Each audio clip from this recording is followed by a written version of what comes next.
Have you ever felt pressure to conform, to follow the crowd, to silence your own unique voice? Ralph Waldo Emerson's Self-Reliance is a powerful antidote to that feeling, a timeless call to embrace your individuality and trust your own inner compass. Hello, book lovers, and welcome back to Ace Book Talk. Today, we read diving deep into a work that has inspired generations to march to the beat of their own drum, Ralph Waldo Emerson's essay Self-Reliance. Emerson, a leading figure in the transcendentalist movement of the 19th century, was a renowned essayist, lecturer, philosopher, and poet. Transcendentalism, at its core, emphasized the inherent goodness of people and nature, and believed that society and its institutions had corrupted the purity of the individual.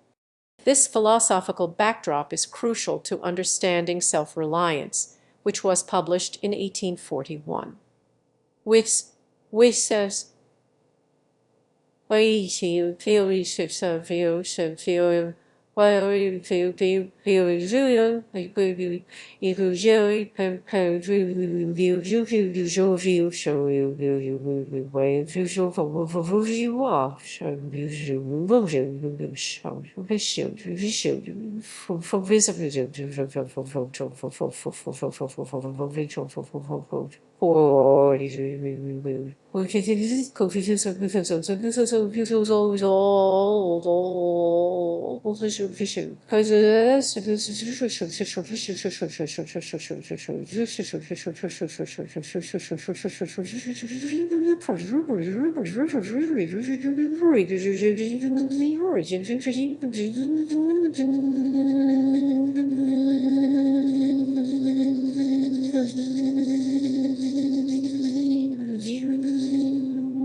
Emerson's life and writings were deeply influenced by the intellectual and social ferment of his time, a period of rapid industrialization, urbanization, and a growing sense of alienation.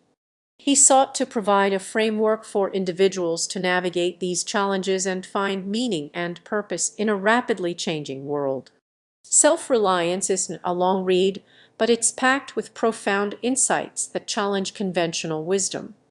The essay opens with a bold declaration: to believe your own thought, to believe that what is true for you in your private heart is true for all men. That is genius. Emerson argues that we must trust our intuition, our own unique perceptions, and resist the pressure to conform to the opinions of others.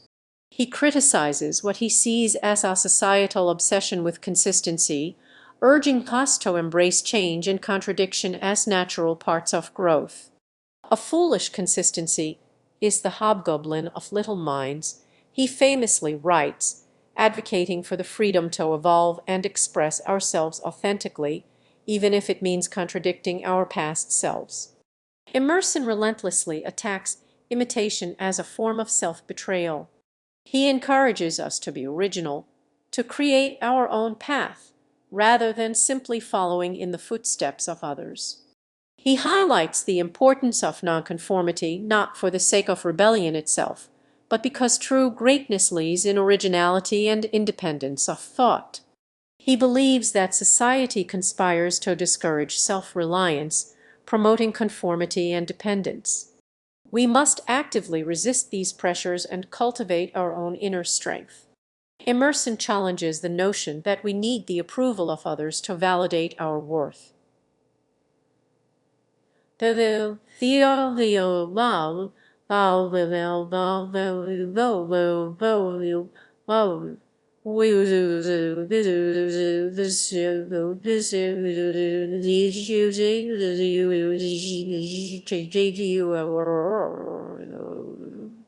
He emphasizes that true happiness comes from within, from living in accordance with our own principles and values. He urges us to be true to ourselves, regardless of what others may think.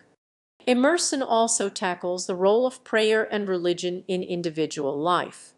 He critiques rote prayer, arguing that true communication with the divine comes from living an authentic and virtuous life.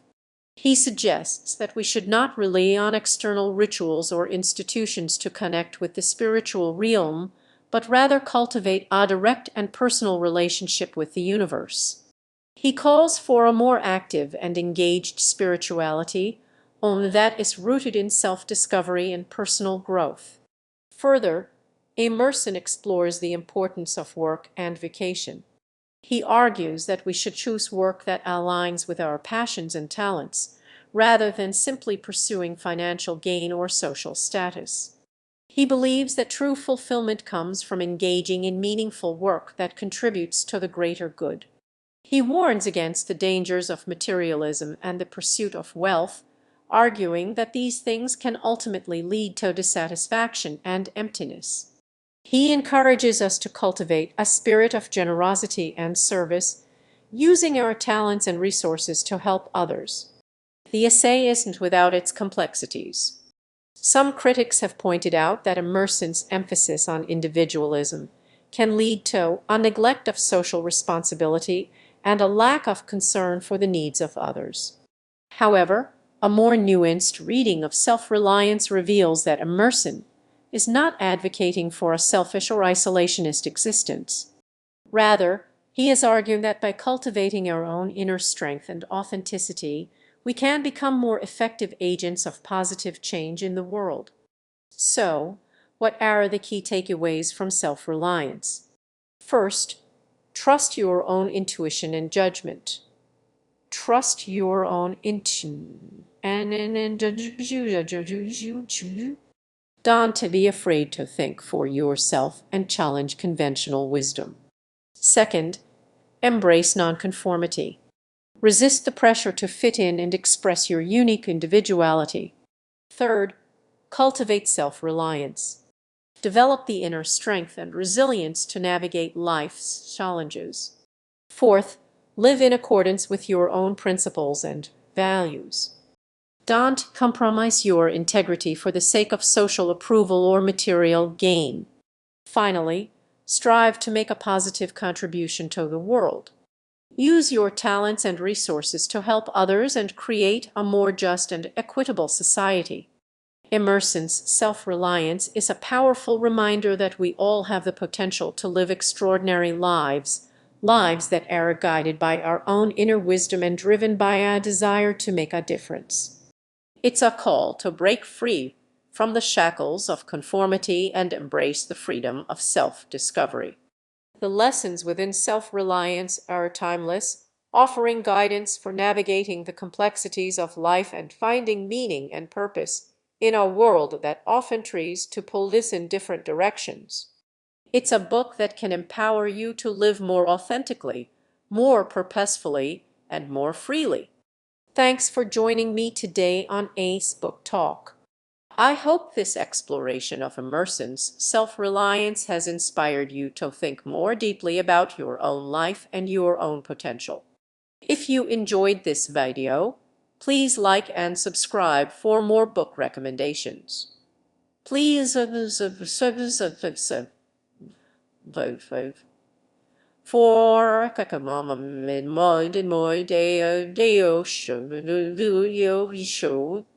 until next time, happy reading.